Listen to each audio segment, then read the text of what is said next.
Hello வணக்கம் அனைவருக்கும். ரொம்ப நாள் கழிச்சு நம்ம எடிட்டோரியல் வரோம். Changing partners. இது நிதிஷ்குமார் பற்றின ஒரு எடிட்டோரியல் நல்லா இருந்துச்சு. ஆக்சுவலாக அந்த எடிட்டோரியல் அதான் இதை எடுத்துகிட்டு வந்தது. ஸோ நிதிஷ்குமார் அப்படிங்கிறவர் he is the chief minister of Bihar. சரியா?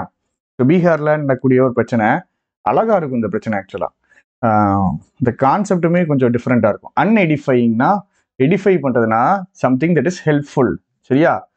ஸோ ஹெல்ப்ஃபுல்லாக இருக்கிறத எடிஃபைனா ஹெல்ப்ஃபுல் அப்படின்னு அர்த்தம். சரியா? அன்எடிஃபைங்னா ஹெல்ப்ஃபுல்லாக இல்லைங்க, இவர் பண்ணுறது ஹெல்ப்ஃபுல்லாக இல்லை.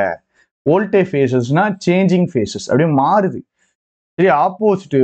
ஒரு சைடு ரொம்ப அமைதியாக இருக்காங்க, இன்னொரு சைடு பயங்கர கோபமாக மாறுறாங்க. அதுதான் volte faces, opposite faces. So ரெண்டு மூஞ்சி இருக்கு இவருக்கு, ரெண்டும் ஆப்போசிட் மூஞ்சிகள், ஆப்போசிட் ஃபேஸஸ். ரெண்டு சைடு, ரெண்டு ஆப்போசிட்டான விஷயங்கள் இவருடைய ஃபேஸ்ல தெரியுது. Volte faces. இது வந்துட்டு insult to the voters of Bihar. பீகாருடைய ஓட்டர்ஸ்க்கு இது ஒரு பெரிய இன்சல்ட் அப்படின்னு பேசுறாங்க. இந்த நிதிஷ்குமாருடைய ஒரு ஹெல்ப்ஃபுல் இல்லாத இந்த volte faces. Ideological infidelity is not a rare affliction among career politicians. Not a ரேரா, காமனா மாத்திக்கிறேன். நாட் ரேர்னா common. Ideological இன்ஃபிடலிட்டி.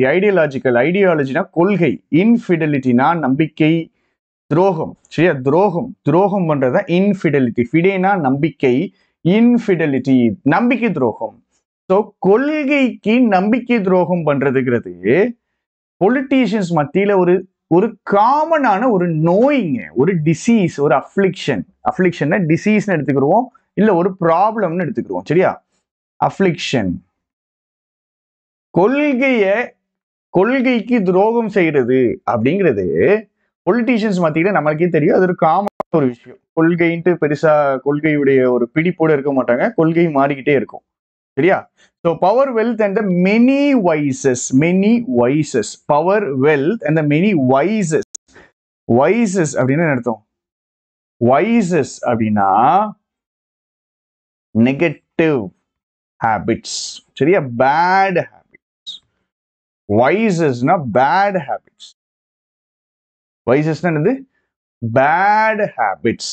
Vices, VICES, vices. வர்ச்சுனா குட் ஹேபிட்ஸ், அதுக்கு ஆப்போசிட் தான் வைசஸ். சரி, நம்ம கொஞ்சம் டைம் எடுத்துக்கிறோம். இது 20 மினிட்ஸ் ஆகும்னு நினைக்கிறேன். 20 மினிட்ஸ் ஆனாலும் கொஞ்சம் அட்ஜஸ்ட் பண்ணிக்கோங்க.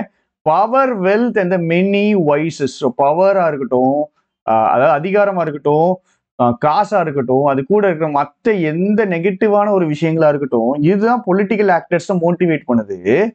பொலிட்டீஷியன்ஸை மோட்டிவேட் பண்ணுது. இது ஒன்றும் இந்தியன் ஓட்டர்ஸ்க்கு தெரியாம இல்லை. நமக்கே தெரியும், காசு கொடுத்தா இவங்க என்ன பண்ணுவாங்க? சேஞ்ச் பண்ணுவாங்க. அதே மாதிரி அதிகாரம் கொடுக்குறாங்க, பவர் கொடுக்குறாங்க, பதவி கொடுக்குறாங்கன்னா என்ன பண்ணுவாங்க? மாறுவாங்க அப்படிங்கிறது நமக்கே தெரியும். சரியா? Power, wealth and the many bad habits that motivate political actors. இது வந்துட்டு இந்தியன் ஓட்டர்ஸ்க்கு நாட் அன்ஃபெமிலியர் அப்படிங்கும்போது ஃபெமிலியர். சரியா? நாட் அன்ஃபெமிலியர்ங்கிறதுக்கு என்ன அர்த்தம்? ஃபெமிலியர். இந்தியன் ஓட்டர்ஸ்க்கு தெரியுங்க, இவங்கெல்லாம் இப்படிதான், இந்த பொலிட்டீஷியன்ஸும் இப்படிதான் நமக்கு தெரியும். Even by these low standards, இவ்வளவு லோவா ஸ்டாண்டர்ட் வச்சாலும் Bihar chief minister Nitish Kumar appears to be plumbing கீழே போறாரு. பிளம்னா தோன்றாரு. எதை தோன்றாரு? இன்னும் கீழே போறாரு, டெப்த் கீழே போறாரு. வித் ரெக்கரண்ட் திருப்பி பல்டி அடிக்கிறது மூலமா இந்த பீகார் சீஃப் மினிஸ்டர் நிதிஷ்குமார் என்ன பண்றாருன்னா, நமக்கே தெரியும் பொலிட்டீஷியன்ஸ் கொஞ்சம் மோசமானவங்க தான், கேவலமானவங்க தான், டக்குன்னு மாறுவாங்க தான், அது இதுன்னு பொலிட்டிக்கல் இன்ஃபிடலிட்டி தான் இருக்கும் அவங்கள்ட்ட, பவர், வெல்த் எல்லாம் கொடுத்தா மாறுவாங்க தான். இந்த மாதிரி கேவலமான ஸ்டாண்டர்ட் வச்சா கூட இதை விட கீழே யார் போறா அப்படின்னா பீகார் சீஃப் மினிஸ்டர் நிதிஷ்குமார் போறாப்ல. திருப்பி பல்ட்டி அடிக்காப்லையா? என்னங்க பல்ட்டினா என்னங்க பல்ட்டி அடிக்கிறார்? பார்ட்னரை மாத்திக்கிட்டே இருக்காரு multiple times with little more reasoning, little negative. பார்ட்னரை மாத்திக்கிட்டே இருக்காரு. பார்ட்னர்னா என்ன பார்ட்னர் பார்ப்போம். ரொம்ப கம்மியான ரீசனிங் தான் இருக்கு. எதை விட? Satisfying is desire for power. அதிகாரம் வேணுங்கிற அந்த ஆசையை சாட்டிஸ்ஃபை பண்றதை தாண்டி வேற எந்த காரணமுமே இல்லை. இவர் பார்ட்னரை மாத்திக்கிட்டே இருக்காருலங்க. அதுக்கான காரணம், அதற்கான ரீசன் அவருடைய அதிகார பசியை சாட்டிஸ்ஃபை பண்றது அப்படிங்கிறது தான். அதை தாண்டி அதுக்கு மேல தேன்னா இதுக்கு மேல, he is better than me, அவன் எனக்கு மேல இருக்கான், அவன் என்னை விட பெட்டரா இருக்கான். அப்போ டிசையர் ஃபார் பவரை சாட்டிஸ்ஃபை பண்றதை விட வேற காரணம் இல்லை. பவருக்காக இவர் என்ன பண்ணிட்டு இருக்காரு, பார்ட்னரை மாத்திக்கிட்டே இருக்காரு. என்னங்க பார்ட்னரை மாத்திக்கிட்டே இருக்குன்னா, about turn in 2017 betrayed the mandate. மேண்டேட்னா ரூல், சரியா? ரூல்ங்கிற மீனிங் ரூல் ஆர்டர். 2015 ஒரு கட்சி கூட இருந்தாரு. 17 அபவுட் டர்ன் அடிச்சாரு. அபவுட் டர்ன் 180 டிகிரி டர்ன், தலைகீழ திரும்புறது, சரியா? அப்புறம் 2022 2020 ரூல்ல இருந்து என்ன பண்றாருன்னா பிட்ரே பண்ணி மாறுறாரு. பிட்ரேனா ஏமாத்துறது, சரியா? இப்போ 15 ஃபர்ஸ்ட் இருக்காப்ல, 17 மாறுறாரு, 20 இருக்காரு, 22 மாறுறாரு, இப்ப திரும்ப 24 மாறிட்டாரு. இன் 2020 இங்க பாருங்க, இப்போ 2015 இருந்து 17 மாறுறாரு, 20 இருந்து 22 மாறுறாரு, 15 to 17 என்ன மாறினாரு அவங்க கொடுக்கவே இல்லை, சொல்லவே இல்லை, சரியா? 2020 கதை தான் சொல்றாங்க. மிஸ்டர் குமாருடைய ஜனதாதள் யுனைடெட், ஜேடியு இருக்குல்ல, ஜேடியு ஜனதாதள் யுனைடெட் அப்படிங்கிற இந்த கட்சி எலெக்ஷன்ல ஜெயிச்சிருச்சு. யார் கூட? பிஜேபி கூட, சரியா? ஸோ பிஜேபி கூட ஃபர்ஸ்ட் இருக்காரு. 2020 யார் கூட இருக்காரு? பிஜேபி கூட சேர்ந்து என்ன பண்ணியாச்சு? ஜெயிச்சாச்சு. மிஸ்டர் குமார்னா நிதிஷ்குமாருடைய கட்சி பேரு ஜனதாதள் யுனைடெட், சரியா? ஜெயிச்சாச்சு. ஆனா 2 வருஷத்துக்கு அப்புறம் 2022 என்ன பண்றாருன்னா உடைச்சிட்டு பிஜேபி இருந்து பிடிஞ்சு நேரா ஆர்ஜேடி, இது வந்துட்டு லாலு பிரசாத் யாதவ் அவருடைய கட்சி, சரியா? லாலு பிரசாத் யாதவ் அப்படிங்கிற அந்த கேஸ்ட் பேஸ்டு ஃபோக்கஸ் பண்ணி இருக்கக்கூடிய ஒரு கட்சி தான் இது ஆக்சுவலா, சரியா? அதாவது இது பின்னாடி வரும். ஒன்னு நீ என்னடா கட்சி கதையெல்லாம் சொல்றேன்னு நினைக்காதீங்க, இதெல்லாம் பின்னாடி வரும். இது நான் சொல்ற கதை கிடையாது, சரியா? இது வந்து பின்னாடி வரும். ஆர்ஜேடி அப்படிங்கிறது வந்துட்டு லாலு பிரசாத் யாதவுடைய அவருடைய மெயினான கட்சி, சரிங்களா? அவரும் காங்கிரஸும் சேர்றாங்க. அவரும் காங்கிரஸ் கூட சேர்ந்து இப்ப யார் சேர்றா அப்படின்னா நம்மளுடைய ஜேடியு மிஸ்டர் நிதிஷ்குமார் வந்து சேர்றாரு. பிஜேபியை விட்டுட்டு திரும்ப யார்கிட்ட வர்றாருன்னா காங்கிரஸ்க்கு வர்றாரு. அதாவது 2 ஆப்போசிட்டுங்க, சரியா? 2 ஆப்போசிட் கட்சி, பிஜேபி காங்கிரஸ். அங்க பிஜேபி விட்டு நேரா காங்கிரஸ்க்கு வர்றாரு. காங்கிரஸ் அண்டு ராஷ்டிரிய ஜனதாதள்ல இருந்து சேர்றாரு. இது எப்போ? 2022. இப்போ இது ஒரு பயங்கர ஒரு இன்சல்ட் ஆயிடுச்சு, சரியா? அப்ப இருந்த ரூலுக்கு ஒரு பயங்கர இன்சல்ட். இப்ப என்ன பண்ணிட்டாருன்னா திரும்பி யூட்டர்ன் அடிச்சிட்டாரு. இப்ப திரும்ப பிஜேபிக்கு போயிட்டாரு. பிஜேபி நேஷனல் டெமோக்ராட்டிக் அலையன்ஸ் என்டிஏக்கு போயிட்டாரு. இப்ப பாருங்க, ஃபர்ஸ்ட் பிஜேபி விட்டு வராரு காங்கிரஸ்க்கு, திரும்ப பிஜேபி திரும்ப காங்கிரஸ் விட்டுட்டு திரும்ப பிஜேபி ஜாயின் பண்ணியாச்சு. BJP to Congress, Congress to BJP, இப்படிதான் ஜம்ப் அடிச்சிட்டு இருக்காரு. விதின் தி டே, ஒரு நாளைக்குள்ள என்ன நடக்குது பாருங்க. சீஃப் மினிஸ்டர் ரிசைன் பண்றாரு, திரும்ப போஸ்ட் எடுக்கிறாரு புது பார்ட்னர்ஸோட. இந்த புது பார்ட்னர் தான் யாரு அப்படின்னா இந்த பிஜேபி. இவ்வளவு இந்த 2024 என்ன மாறுறாரு அப்படின்னா 2020 அவர் என்ன பண்றாருன்னா பிஜேபி டு காங்கிரஸ், சரியா? 2024 பாத்தீங்கன்னா ஆட்சி அமைச்சாச்சு, காங்கிரஸ் வச்சு அமைச்சாச்சு. இப்ப காங்கிரஸ் பிரிஞ்சாச்சு. இப்ப காங்கிரஸ் டு பிஜேபி. திரும்ப ரிசைன் பண்றாரு, உடனே போஸ்ட் எடுக்காரு புது பார்ட்னர்ஸ் அந்த பிஜேபி கூட, and was sworn in as chief minister. ஒரே நாளைக்குள்ள ரெசிக்னேஷன், போஸ்ட் எடுக்கிறது, திரும்ப ஸ்வேரிங். ஃபியூ வீக்ஸ்க்கு முன்னாடி தான் மிஸ்டர் குமார் என்னன்னு பார்த்தாங்கன்னா was fashioning himself as a leader of the anti BJP opposition alliance. பிஜேபிக்கு அகெயின்ஸ்டா காங்கிரஸ் என்ன பண்ணுதுன்னா எல்லா கட்சிகளையும் ஒண்ணு சேர்த்துட்டு இருக்கு. ஸோ பிஜேபிக்கு அகெயின்ஸ்டா இந்த சேர்க்கக்கூடிய இந்த அப்போசிஷனுக்கு தலைவர் மாதிரி இருந்தவர் தான் இந்த மிஸ்டர் குமார். இப்ப பாத்தீங்கன்னா திரும்ப பிஜேபியில போய் சேர்ந்துட்டாப்ல. It might be true that politics makes for strange bedfellows. பெட்ஃபெலோஸ்னா கம்பெனியன்ஸ். பாலிடிக்ஸ்ல என்னது? வித்தியாசமான ஆட்கள் கூட சேருவாங்க. கரெக்ட் தான். ஏன்னா பாலிடிக்ஸ்ல ஆதாயத்துக்கு தேடி தான் என்னது கூட்டணி இருக்கும். ஸோ அது ஸ்ட்ரேஞ்சா தான் இருக்கும். இந்த ஸ்ட்ரேஞ்ச் கம்பெனின்ஸ் பண்ணுவாங்க.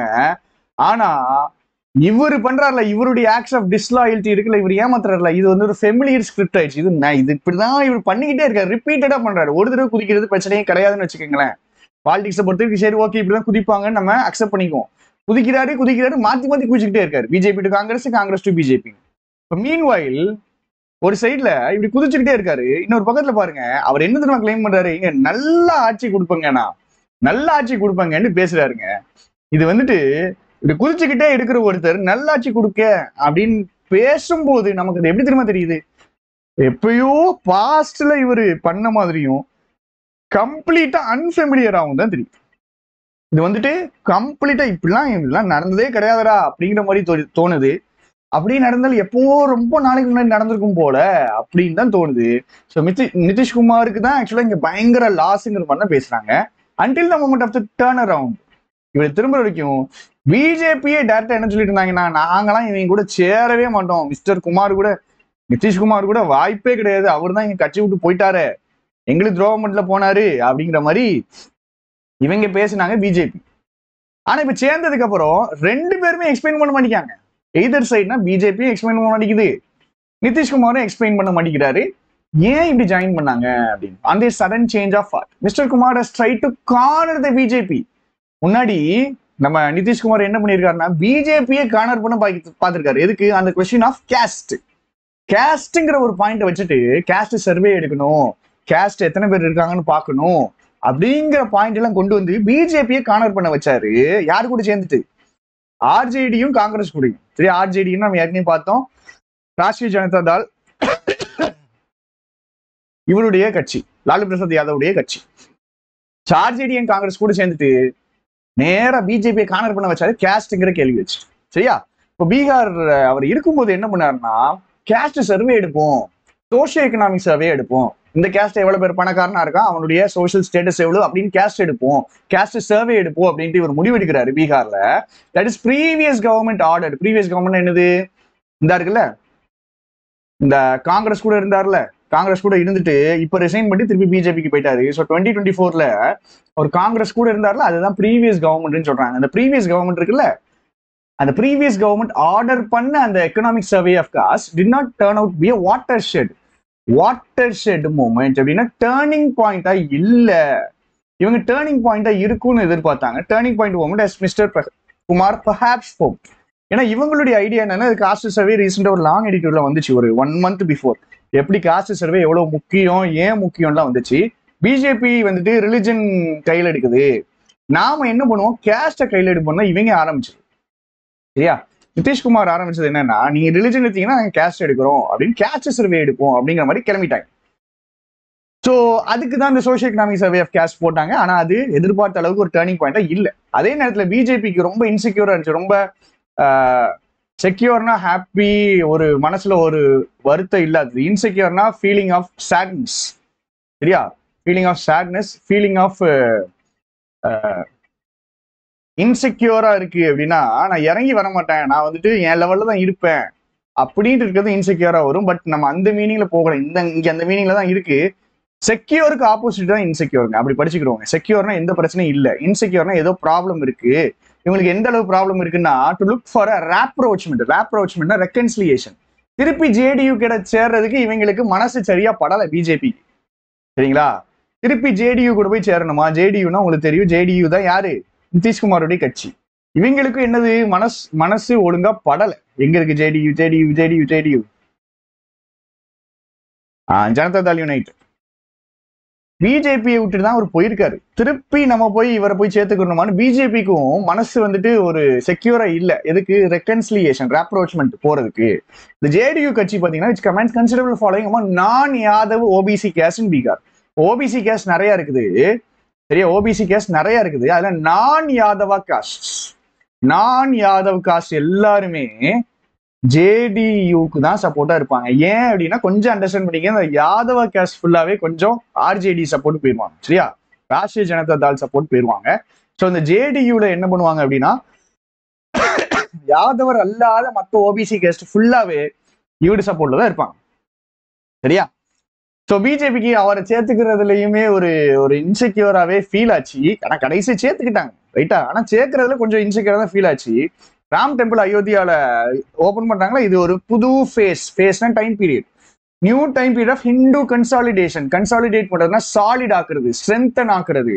ஸோ ஹிந்து ஓட்ஸை என்ன பண்ணிட்டாங்க பிஜேபி, இந்த ராம் டெம்பிள் ஓபன் பண்றது மூலமா அவங்களுக்கு சாலிட் ஆக்கிட்டாங்க, கன்சாலிடேட் பண்ணிட்டாங்க, சப்போர்ட்டுக்கு சேர்த்துக்கிட்டாங்க. சரியா? ஸோ பிஜேபி என்ன பண்ணுது, மதம் வாரியா ஹிந்துஸ் நம்ம சைடு வந்துருவாங்க ராம் டெம்பிள் ஓபன் பண்ணா அப்படிங்கிற ஒரு மைண்ட் செட்ல அவங்க என்ன பண்ணிட்டாங்க அப்படின்னா ராம் டெம்பிள் ஓபன் பண்ணிட்டாங்க. ஸோ ஹிந்து கன்சல்டேஷன் ஆயிடுச்சு. ஆனா இந்த பிஜேபி ரொம்ப கேர்ஃபுல்லா இருக்கு. வாட்ச் அவுட்னா கேர்ஃபுல்லா இருக்கு. எதுக்கு? அரிப்பு ஏற்பட்டுரும், இரோஷன் ஆயிரும். இரோஷன் அதாவது சேர்த்து வச்சது அப்படியே அரிச்சிட்டு போறது.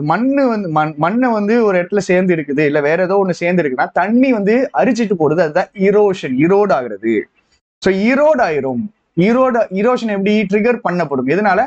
கேஸ்ட ஒண்ணு சேர்த்தாங்கன்னு வச்சுக்கோங்க. கேஸ்டா ஒண்ணு சேர்த்தாங்கன்னா இவங்க பிஜேபி சேர்த்து வச்சிருக்கிற அந்த ஓட்ஸ் எல்லாமே என்ன ஆயிரும் அப்படின்னா அரிச்சிட்டு போயிரும், ஈரோடு ஆயிரும். அப்படிங்கறத பொறுத்து பிஜேபி நல்ல கேர்ஃபுல்லா தான் இருக்கு. இப்போ பிஜேபி ஹிந்து ஓட்ஸை கன்சாலிடேட் பண்ணி வச்சிருக்குங்க, ஹிந்துஸை கன்சாலிடேட் பண்ணி வச்சிருக்கு. ஆனா பார்ட்டி பிஜேபி பார்ட்டி எப்பவுமே கேர்ஃபுல்லா தான் இருக்கு. எவனா ஒருத்தன் கேஸ்ட்ங்கிற போர்வையை வச்சுட்டு கேஸ்ட் சேர்க்கிறங்கிற பேர்ல என்ன பண்ணிடக்கூடாது, நம்மளுடைய ஓட்ஸை இரோடு பண்ணிடக்கூடாது, சப்போர்ட்டை இரோடு பண்ணிடக்கூடாதுன்னு நல்லா கேர்ஃபுல்லா தான் இருக்காங்க. திருப்பி குமாரை சேர்க்கிறாங்கல்ல, திருப்பி மிஸ்டர் குமார் என்ன பண்ணிருக்காங்க, ரீடிராஃப்ட் பண்ணிருக்காங்க, திருப்பி சேர்த்திருக்காங்க. திருப்பி சேர்த்தது மூலமா பிஜேபி வந்துட்டு பல்ல புடுங்கி விட்டது. டிஃபேங்க்னா பல்ல புடுங்கி விட்டது. லாஸ்ட் ஏரியா ரொம்ப சூப்பரா இருக்கும். பொறுமையா அதை சொல்லணும்னா பொறுமையா நான் சொல்லணும், கொஞ்சம் ஒரு 5 மினிட்ஸ் எடுத்துக்கிறேன், சரியா? த லிமிடெட் பொட்டன்சி, ரொம்ப கம்மியான பொட்டன்சி தான் இருந்துச்சுங்க. இதுல மிஸ்டர் குமாருடைய social justice politics. Social justice politics என்னன்னு புரிஞ்சுக்கோங்க. சோசியல் ஜஸ்டிஸ் பாலிடிக்ஸ் அப்படின்னா என்ன அர்த்தம்னா, அதாவது கீழ் ஜாதியில இருக்கிறவங்க, லோவர் கேஸ்ட்ல இருக்கிறவங்களுக்கு சப்போர்ட்டா பேசுறது, அவங்களுக்கு கிடைக்க வேண்டிய நியாயம், நீதி, தர்மம்லாம் கிடைக்கணுங்கிறதான் social justice. So the weak and the downtrodden, the under privilege, அவங்களுக்கு சப்போர்ட் பண்ணி பண்ணக்கூடிய பாலிடிக்ஸ் தான் social justice politics. For example VKC, சரியா? சாரி, விகேசின்ட்டு விசிகே, விகேசின்ற விசிகே, விடுதலை சிறுத்தைகள் கட்சி இருக்குல்ல, அது வந்து they do social justice politics, சரியா? சோசியல் ஜஸ்டிஸ் அவங்க அந்த லோவர் கேஸ்ட் பீப்புளுக்கு சப்போர்ட்டா இது பண்றதுதான் சோசியல் ஜஸ்டிஸ் பாலிடிக்ஸ். இப்போ மிஸ்டர் குமார் யாருக்கு பண்ணாரு? ஓபிசியில இருக்கிற நான் யாதவாஸ் அவங்களுக்கு ஃபுல் சப்போர்ட்டா இருந்தாரு. அந்த சோசியல் ஜஸ்டிஸ் பாலிடிக்ஸ்ல கொஞ்சோண்டு பவர் இருந்துச்சுங்க, கொஞ்சோண்டு பவர் இருந்துச்சு. லிமிட்டெட் பொட்டன்சி தான் இருந்துச்சு. அதையும் பிஜேபி என்ன பண்ணிடுச்சு, பல்ல பிடிங்கி விட்டுருச்சு. அந்த கொஞ்சோடு இருந்தக்கூடிய கொஞ்சம் பவருக்குமே பிஜேபி என்ன பண்ணி விட்டுருச்சுன்னா பல்ல பிடுங்கி விட்டுருச்சான். ஏன் அப்படின்னா, மிஸ்டர் குமார் இருக்கிற இடத்துல இருக்கணும். அவர் பாட்டுக்கு மாறிக்கிட்டே இருந்தாரு அப்படின்னா அவர் சொல்றதை எவனா கேட்பானா? இப்ப நீங்க வந்து நான் ஓபிசியில இருக்கீங்க, ஓபிசியில நான் யாதவா காஸ்ட்ல இருக்கீங்க, உங்களுக்கு பயங்கர சப்போர்ட் வந்துட்டு உங்க கட்சி, உங்களுடைய கம்யூனிட்டிக்கு பயங்கர சப்போர்ட் இந்த நிதிஷ்குமார் தான். இவரு பிஜேபி காங்கிரஸ் மாத்தி போயிட்டு இருந்தாருன்னு வச்சுக்கோங்க, உங்களுக்கு ஆட்டோமேட்டிக்கா என்ன தோணும்? இவர் பேசுறதுக்கோ இல்ல இவருடைய பாலிடிக்ஸ்ல நம்பிக்கையே இருக்காதுங்க. ஸோ இவரை திருப்பி மிஸ்டர் குமார் எடுத்தது மூலமா பிஜேபி என்ன பண்ணி விட்டுருச்சுன்னா, இவருடைய பாலிடிக்ஸ்ல இருந்த பவரையே பிடுங்கி விட்டுருச்சு. அந்த பாலிடிக்ஸ்ல இருந்த பவருடைய பல்ல பிடுங்கி விட்டுருச்சு, அதாவது டிஃபேங்க்டு, பல்ல பிடுங்கி விட்டுருச்சு. பிஜேபி தாங்க இதுல பெரிய பெனிஃபிஷியரி. இந்த realignment in Bihar, while the biggest loser might be mister Kumar himself. இவங்க 2 பேர் சேர்ந்துட்டாங்க. மிஸ்டர் குமார் வந்துட்டு திரும்ப பிஜேபிக்கு வந்துட்டாருன்னா யாருக்கு லாபம்? காங்கிரஸ்க்கா பிஜேபிக்கா? மிஸ்டர் குமாருக்கானா? பிஜேபிக்கு தான் லாபம். யாருக்கு நஷ்டம்னா காங்கிரஸ் கூட போடலைங்க. அவங்க என்ன போட்டிருக்காங்க, இவருக்கு தாங்க பேரடி வாங்கும் அப்படிங்கிறாங்க. இஸ் பொலிட்டிக்கல் பேசஸ் பீங் ரைடட், திருடிட்டு போறாங்க. ஒரு பொலிட்டிக்கல் பவரை அப்படியே திருடிட்டு போறாங்க. அவருடைய லெகசினா, அவருடைய வரலாறு வந்து ஸ்டாண்ட்ஸ் பிஸ்மர்ச்னா கரைப்பட்டுருச்சு. கரைப்படுறதுதான் பிஸ்மர்ச்டு, சரியா? அந்த வடிவேல் காமெடியில என் தலைவருங்க வாடா வாடா வாடான்னு கேட்பான், ஒருத்தங்கிட்ட இருந்து சாணியை தூக்கி அடிப்பாங்கல்ல, அதான் பீஸ்மர்ச்டு, சரியா? அழுக்காக்குறது, பீஸ்மர்ச்டு. ஆனா அவர் இன்னும் சீஃப் மினிஸ்டர் தான், வேற எதுவுமே அவருக்கு மேட்டர் கிடையாது. அவர் லெகசி மேட்டர் கிடையாது, பொலிட்டிக்கல் பேஸ் இப்படி நாசமா போகுதுன்னா மேட்டர் கிடையாது. அவருக்கு பவர் தான் முக்கியம். He still the chief minister. இப்போ வரைக்கும் அவர் தான் சீஃப் மினிஸ்டர். நம்ம பார்த்தோம், ஃபுல்லா அவருக்கு வந்துட்டு என்ன மைண்ட் தான் இருக்கான், பவர் தான் இருக்குது அப்படிங்கிறாங்க. பவருக்காக அவர் என்ன பண்றாரு, little more reasoning satisfying desire for power. Chief minister இருக்கணும்ன்றதுனால தான் இதை பண்றாரு. So it is not exactly future perfect, but it is happily present continues. Future பர்ஃபெக்டா இருக்கும் அப்படின்னு நான் சொல்லல. அதாவது இவருடைய லைஃபை வச்சுட்டு ஆத்தர் சொல்றாரு ஃபியூச்சர் பர்ஃபெக்டா இருக்கும்லாம் நான் சொல்லலைங்க. ஆனா பிரசன்ட்ல கண்டினியூ ஆகுறது சந்தோஷமா இருக்காரு. எப்படி சொல்றாரு? இன்ஃபரன்ஸ் என்னதுன்னா, இப்போ வரைக்கும் அவர் சீஃப் மினிஸ்டர் தான், ஃபியூச்சர்ல வேணா அவருக்கு பிரச்சனை வரலாம், ஆனா கரண்டா பிரசன்டா அவரு ஹாப்பியா தான் இருக்காருங்கிறாங்க, சரியா?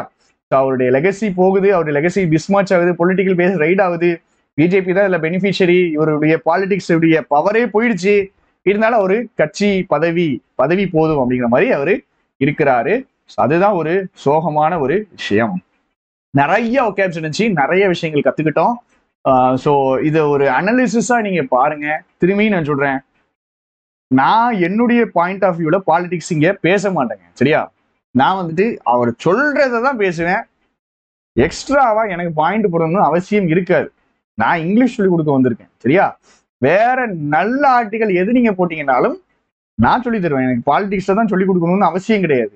நல்ல ஆர்டிகல்ஸ் வந்துட்டு பாத்தீங்கன்னா ஒரு பாலிட்டி எடிட்டோரியல் வருது, இன்னொன்னு வேற ஏதாவது நியூஸ் வருது. அந்த நியூஸ் கிளியரா இருந்துச்சுன்னா நம்ம அதை பாக்குறோம், இல்லைன்னா நம்ம பாலிடிக்ஸ் பார்க்கணும், சரியா? அதனாலதான் இதை நம்ம பார்த்துட்டு இருக்கோம். நிறைய கத்துக்க முடியும் அப்படிங்கிறது. ஸோ எப்படி இருக்குது, எப்படி எழுதுறாங்க அப்படிங்கறத பாருங்க. இதுல இருந்து கொஸ்டின் நான் ரெடி பண்ணிட்டேன். கொஸ்டின் PDF அட்டாச் ஆயிருக்கு. இதுல இருந்து கொஸ்டின் ரெடி ஆயிருக்கு. இதுல இருந்து ஒரு க்ளோஸ் டெஸ்ட், இதை பார்த்துட்டு அந்த க்ளோஸ் டெஸ்ட் PDF டிஸ்கிரிப்ஷன்ல இருக்கும். என்ன பண்ணணும், அந்த க்ளோஸ் டெஸ்ட்டை போட்டு பார்க்கணும், சரியா? ஓகே. அப்புறம் ராம் டெம்பிள்ல நான் கேட்ட மேக்கிங் த ரைட் சாய்ஸ்னா முந்தின லைன்ல இருக்குங்க. யூனிட்டிக்காக நீங்க என்ன பண்ணணும், பாஸ்ட் யூஸ் பண்ணணும். டிஃபரன்சஸை பெருசாக்குறதுக்காக பாஸ்ட்டை யூஸ் பண்ணக்கூடாது. முந்தின லைன்ல இருக்கு, மேல இருக்க கதைக்கு போக கூடாது. யூனிட்டி தான் வேணும், டிஃபரன்சஸ் வேண்டாம் அப்படிங்கிற அந்த சாய்ஸை தான் ஸ்டேட் கிராஃப்ட் எடுக்கணும், சரியா? ஓகேமா. ஸோ ரிவ்யூ போடுங்க, எப்படி இருக்குன்னு சொல்லுங்க. See you.